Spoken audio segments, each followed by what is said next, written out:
Hello and welcome to the beginner tutorial for Super Street Fighter 2 Turbo. That's a pretty long game title, so most of the players call the game Super Turbo, or ST for short. I'm David Serlin, the lead producer from Backbone Entertainment and Digital Eclipse on Capcom Classics Collection Volume 2. I'm also an accomplished tournament player in Super Turbo, and I help run the Evolution Fighting Game Championships, the largest fighting game series in the United States. So, what do you need to know to play Super Turbo? The game is mostly about controlling space on the 2D playfield and pressing an advantage when you get into a good situation. We'll start with talking about the basics. There's normal moves, special moves, and super moves. We'll also cover the importance of throws and throw escapes, or throw softens as they're also known. And finally, I'll tell you how to pick some of the secret characters. There's actually 17 secret characters in this game, and I'll show you how to pick the best 2. Controlling space. Street Fighter 2 has a 2D playfield with no sidestepping, so controlling space in the playfield really limits the opponent's ability to move and attack. They've got to figure out a way to get around fireballs, for example. Let's look at the game with some rectangles overlaid to see which space is being controlled. This large horizontal rectangle represents the amount of space Ryu controls with his fireball. Look at how much of the playfield it takes up. The opponent's going to have to figure out some way to get around that. This other vertical slanted rectangle represents the space that Ryu controls with his Dragon Punch. So if you jump over one of his fireballs at the wrong time, he'll be able to Dragon Punch you out of the air. This is his basic gameplay, and you can see that it's so effective because so much of the playfield is under Ryu's control. Now let's compare this to Bison's ability to control space. His scissor kicks and Psycho Crusher let him control a lot of the horizontal playfield, just like Ryu. You can see how his horizontal rectangle takes up the whole screen. But the difference is that these 2 moves, both the scissor kick and the Psycho Crusher, will lose to fireballs. That means that when Ryu throws a fireball, the space that Bison controls shrinks and shrinks and shrinks. Bison's got to find another way around those fireballs. Also, remember that Ryu had that big vertical slanted rectangle which represented his Dragon Punch. Bison is lacking that. And that's one of his weaknesses. If an opponent jumps in on him, he could try to do a stand fierce punch, but it has a pretty small hitbox and is not as high priority as a Dragon Punch. His other option would be to do a jumping strong punch, which is probably a better option, but still it's not as good as a Dragon Punch. Bison has to make up for these weaknesses with other advantages. Chun-Li can control a lot of space as well. She can throw a slow fireball, which takes up the entire bottom of the screen. And while it's traveling, she can do a jumping short kick, which takes up almost the entire top of the screen. In the example here, you can see that she ends with a standing fierce punch to further limit the options of the enemy. So during the sequence of slow fireball, jump short, stand fierce, Chun-Li controls almost the entire playfield. Now let's look at Zangief. This rectangle over Zangief represents the range of his spinning piledriver throw, also known as his SPD. That's one of his main moves and one of the best throws in the game. If you can get close enough so that your rectangle overlaps the opponent, then you can do the spinning piledrive. So that's what you should be thinking about when you play Zangief. Try to get that rectangle, which represents the range of the spinning piledrive, to overlap the enemy. This other rectangle represents the range of his low roundhouse. That low roundhouse is very fast and very high priority, so the enemy will be afraid of it.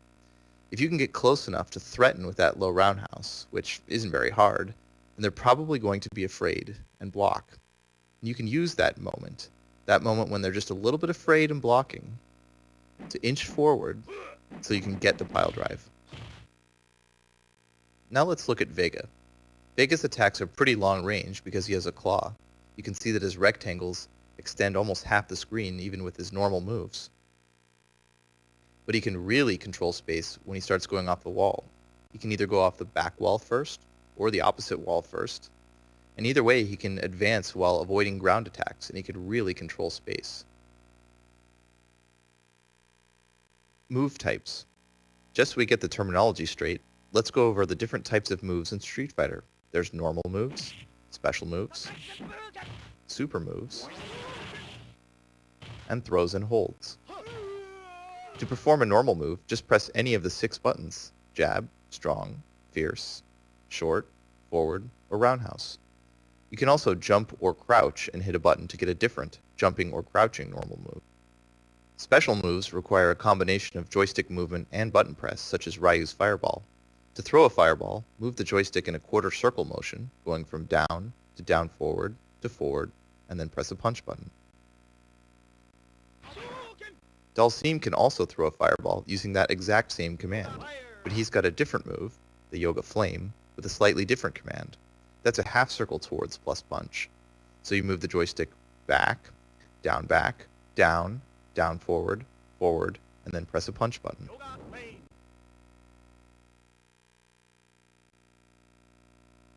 Guile's Sonic Boom has an even different motion. You've got to hold the joystick in one of the back positions, such as straight back or diagonally down and back. You hold it there for about 1 second, and then you go towards and press a punch button. Special moves usually have strong properties that normal moves don't.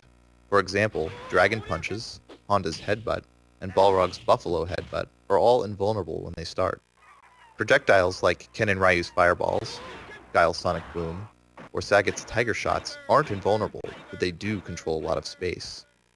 Other moves, such as Honda's Flying Butt, Beilong's Flying Kicks, or Vega's Wall Dive, allow you to move forward while avoiding ground attacks. Most special moves do block damage also. That means that even if the opponent successfully blocks, he'll still take a little bit of damage. Super moves are even more powerful moves with even better invulnerability. Each character has only one super move in this game, and it can only be performed when the super meter is full. Super moves usually require you to input the motion of a special move 2 times very quickly and then press a button. For example, Ryu's Super Fireball is performed by doing 2 quarter circle motions with the joystick. In other words, you move the stick from down to down forward, forward, then down again, down forward, forward, and then press punch. You'll have to do the motion very quickly. Super moves can really change the match, not only because they allow for big damage comebacks, but also because they let your character overcome some of his weaknesses. Here you can see Ryu throwing a lot of fireballs against Sagat, and it's a very difficult fight for Ryu. But once he gets his super charged, he's able to throw a super fireball through Sagat's fireballs. Here you can see Balrog having a tough time against Sagat's fireballs as well. He has to use his Buffalo Headbutt to maneuver around them, or jump in, but that can be deadly too. But once he gets his super charged, he can use his super to go through fireballs, even from all the way across the screen. Here we see Bison fighting against Zangief.